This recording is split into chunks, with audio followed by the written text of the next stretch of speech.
तो पहले परमात्मा का कॉन्सेप्ट समझो। परमात्मा ऐसा नहीं है कि कोई इंसान बैठा है या कोई आदमी बैठा हुआ है। 0 टू 100 तक का एक स्केल मान लो। अब 0 तो शून्य हो गया और 100% पे हमने परमात्मा मान लिया। अब इसके बीच का जो पूरा स्केल है, इस स्केल को हमने नाम दिया आत्मा या कॉन्शियसनेस। अब तेरी आत्मा, इसकी आत्मा, उसकी आत्मा, ऐसा नहीं होता है। ये आत्मा एक ही है, या फिर आप कह दो एक स्केल है। अब इस स्केल को कई डिवीजन में बांटा गया, इसके कई भाग किए गए, ठीक है। अब ये वो वाली बात हो जाएगी कि जिसने जैसा एक्सपीरियंस किया उसने वैसा बताया। अब देखा जाए तो एक ही स्केल है, तो किसी ने कह दिया कि एक ही है, परमात्मा ही है। तो किसी ने कह दिया नहीं, एक आत्मा है और वो परमात्मा बन जाती है जब वो परम हो जाती है। अब जैसा मैंने बताया, पूरे स्केल को आप आत्मा मान लो, उसका फाइनल जो 100% है वो परमात्मा आपने मान लिया। तो किसी ने ये कह दिया नहीं, दो हैं। तो किसी ने चेतना के स्तर को अलग अलग बांटा समझने के रूप में। जैसे मैं हमेशा एग्जांपल देता हूँ कि घड़ी की कोई ज़रूरत नहीं है आज की डेट में, लेकिन घड़ी को हमने अपनी सहूलियत के लिए बनाया ताकि हम चीज़ों को डिवाइड कर सकें अपनी सहूलियत के हिसाब से। तो कई लोगों ने चेतना को 7 स्तर में बांटा। अब किसी ने उन 7 स्तरों को बता दिया ये चेतना के 7 स्तर हैं, तो किसी ने कह दिया नहीं ये 7 बॉडीज़ हैं, तो किसी ने कह दिया ये 7 आसमान हैं, और तो किसी ने 7 डायमेंशन ऑफ लाइफ हैं, तो किसी ने कह दिया कि ये 7 चक्र हैं। कहने का मतलब वही है, ये एक स्केल है जिसे 7 अलग अलग पार्ट्स में डिवाइड किया गया, जो 0 से शुरू होकर 100% तक जाता है, ठीक। अब 0 तो शून्य हो गया। अब शून्य से जैसे ही थोड़ा सा 0.1% कॉन्शियसनेस बढ़ी, यानी कि शून्य से वो जैसे ही मैनिफेस्ट हुई और एग्जिस्टेंस में आई। अब मैनिफेस्ट होके एग्जिस्टेंस में कैसे आती? ये आती मन के थ्रू। तो जो लोग कहते हैं कि मन बहुत बुरा है और ये है वो है, मन के बिना आप एग्जिस्ट नहीं कर सकते। मन is the tool to manifest, मन is the tool to existence. Existence बिना मन के नहीं हो सकती, इसीलिए आप भी तभी तक एग्जिस्ट करते हो जब तक आपका मन होता है। जिस दिन आप विचार शून्य हो जाते हो, विचार इज इक्वल टू मन, ऐसा माना जा सकता है। तो जब आप विचार शून्य होते हैं तब आप शून्य हो गए, आप खत्म, गेम ओवर। तो जैसे ही शून्य से थोड़ा सा भी एक पॉइंट कॉन्शियसनेस आगे बढ़ती है, उसे हमने जड़ तत्व बोल दिया। यही जड़ तत्व, यही जड़त्व है। कोई भी मैटर अपनी एक फंडामेंटल स्टेट में चेंज नहीं लाने देना चाहता, इसी को हमने ईगो नाम दिया।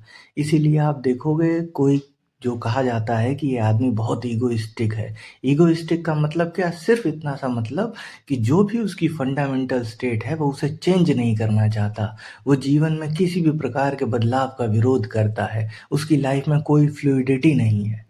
इसीलिए जितनी भी आध्यात्मिक प्रक्रियाएं हैं वो आपको सिखाती हैं लेट गो, समर्पण कर दो, सरेंडर कर दो। यही भक्ति का दूसरा नाम है। सिर्फ इतनी सी ही बात समझ जाना ही मुक्ति है। Level 1 of consciousness. अब आप जैसे किसी स्केल को देखें कि अगर आपको फुट दिख रहा है तो थोड़ा जूम इन करेंगे तो इंच आ जाएगा, और जूम इन करेंगे तो और मतलब छोटा छोटा होता जाएगा। किलोमीटर के बाद मीटर आ जाएगा, मीटर के बाद सेंटीमीटर आ जाएगा, है ना।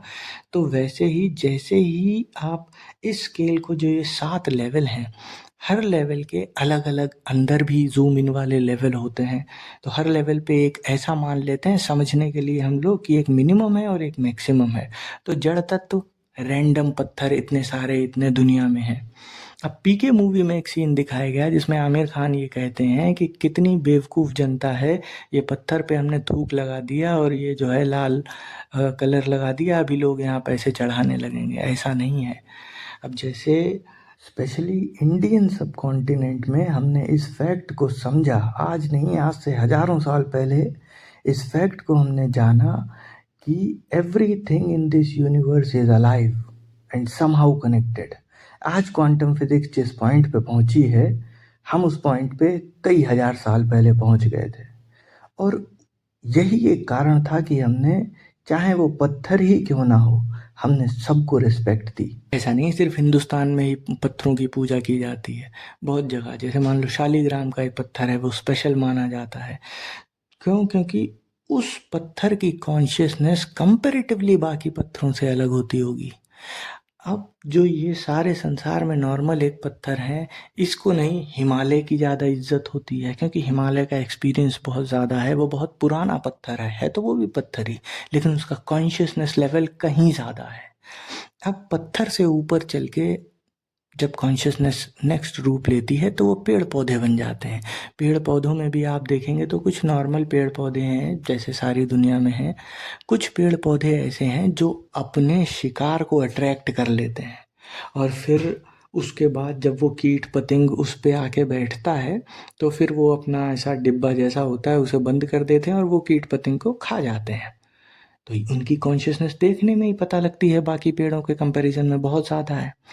अब ऐसे ही स्पिरिचुअली कॉन्शियसनेस के हिसाब से ये पर्दे के पीछे की बात है, इसे कभी साइंस नहीं पकड़ पाएगी। साइंस हमेशा ऑब्जर्वेबल चीज़ का एक्सप्लेनेशन दे सकती है, हालांकि साइंस भी आज की डेट में जानती है कि thing but they don't know what it is.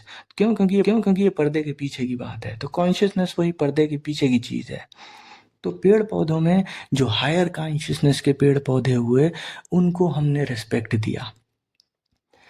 जैसे कृष्ण जब गीता में बताते हैं कि मैं मांस में मैं जो हूँ वो मार्गशीर्ष हूँ, गायों में मैं कामधेनु, हर चीज़ का चरम परम आत्मा बताया जा रहा है। क्यों? क्योंकि स्केल का 100% वहाँ पहुँच रहा है।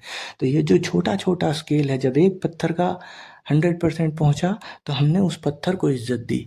जब एक पेड़ का 100% पहुँचा, जहाँ पे वो पीपल या बरगद ऐसा कोई पेड़ बनता है, तुलसी, तो हमने उसे जो है रेस्पेक्ट दिया। तुलसी जिस घर में होती है, पुराने टाइम में माना जाता था उस घर पे विपत्ति नहीं आती है, और आती है तो तुलसी अपने ऊपर ले लेती है, क्योंकि ये हायर कॉन्शियसनेस के पेड़ पौधे हैं। मानने वाले अंधविश्वास मानेंगे, लेकिन जब आप कॉन्शियसनेस को बहुत डीपली जान जाओगे तब आप समझ पाओगे कि दिस इज एक्चुअली हैपनिंग।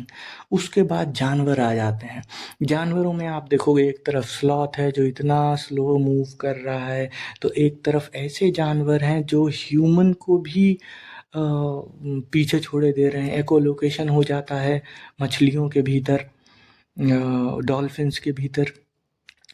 और आप कुत्तों को देखो, कुत्ते कितने जो है हायर कॉन्शियसनेस के हैं कि वो जो है बात कर लेते हैं, husky husky I love you बोल लेते हैं। और बहुत सारी वीडियोज़ ऐसी आपको इंटरनेट पे मिल जाएंगी कि जिसमें dogs reacting to human emotions.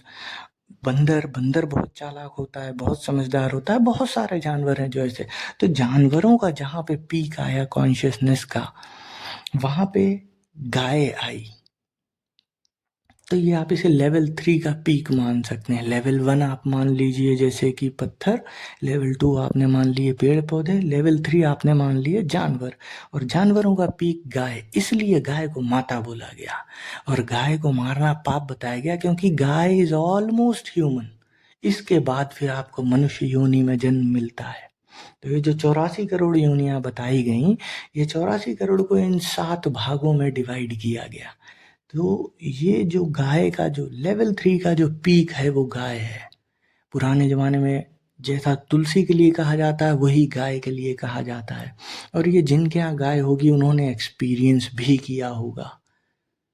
मैं ये नहीं कह रहा जो आजकल फार्मिंग हो रही है और एकदम ब्रूटली तरीके से मशीनें लगा के उन्हें दुआ जा रहा है, वो सब नहीं। जैसे गाय हमारे घरों में रहा करती थी, मेरे घर में भी गाय थी, हमारे यहाँ वो फैमिली का मेंबर मानी जाती थी। आज भी जो गांव देहातों में कम से कम हिंदू कल्चर, हिंदुस्तान का कल्चर, ये जो इंडियन कल्चर है हमारे सब कॉन्टिनेंट का, ये बचा हुआ है। और वहाँ पे गाय को एक फैमिली की तरह ट्रीट किया जाता है। Even dogs are treated like family. All over world आप देख लें, जहाँ भी कहीं थोड़ा भी दिल रखने वाले लोग होंगे, वो जानवरों को बहुत अच्छे तरीके से ट्रीट करते हैं, और कुछ लोग उन्हें मार के भी खा जाते हैं। अपना अपना है हिसाब। तो गाय को मारना इसलिए गलत बताया गया क्योंकि गाय इज ऑलमोस्ट ह्यूमन। गाय भी वही काम कर लेती है कि कोई भी विपत्ति आएगी तो वो एक माँ की तरीके से आपको बचाएगी। अपने ऊपर ले लेती हैं बीमारियाँ।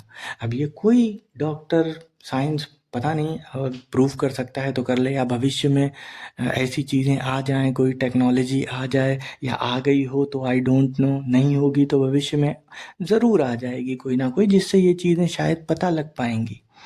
साइकोलॉजी या जो भी कोई साइंस का नाम होगा जिनसे इन चीज़ों को डिकोड किया जा सकेगा। अब उसके बाद ह्यूमन का जन्म हो गया। बहुत सारे ह्यूमन्स आप ऐसे देखोगे जो बिल्कुल डम है, ज़रा ज़रा सी बात पे क्रोधित हो जाते हैं। सेल्फ कंट्रोल नाम की चीज़ ही नहीं है। लस्ट है तो फिर इतनी ज़्यादा लस्ट है कि कोई कंट्रोल नहीं है। और मतलब अरे वो तो शेर है भाई, शेर शेर तुमसे लोअर कॉन्शियसनेस का है भाई। ये इसमें तुम अपनी वाहवाही कैसे समझो? कोई बुद्ध कहे तो तुम वाहवाही समझो। A person who has got 100% control. कोई स्वामी कहे तुम्हें, कोई मास्टर बुलाए तुम्हें कि हाँ तुम स्वयं के मास्टर हो, तुम अपने स्वामी हो, कि तुम्हें कोई भी प्रोवोक नहीं कर सकता है। यहाँ तो लोगों के जवाब ये होते हैं, अरे क्या बात कर रहे हैं, उसने हमें गाली दी, हम पलट के गाली नहीं देते।